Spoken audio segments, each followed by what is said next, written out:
Geopolitical philosophy అంటే ఏమిటి? ప్రపంచాన్ని ఎవరు ఎలా నడిపిస్తున్నారు? మన దేశాల మధ్య యుద్ధాలు ఎందుకు జరుగుతున్నాయి? కొన్ని దేశాలు ఎప్పుడూ పవర్ఫుల్గా ఎందుకు ఉంటాయి? చిన్న దేశాల మాట ప్రపంచం ఎందుకు వినదు?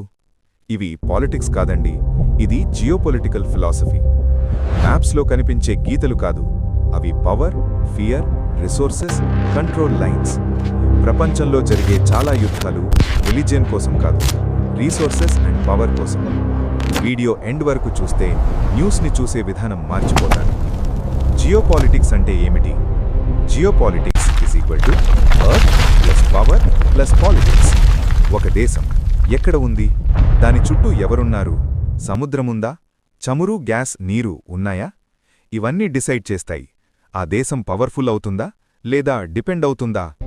సింపుల్ ఎగ్జాంపుల్, సముద్రం ఉన్న దేశాలు ట్రేడ్లో కింగ్, భూమి లోపల రిసోర్సెస్ ఉన్న దేశాలు వార్ టార్గెట్.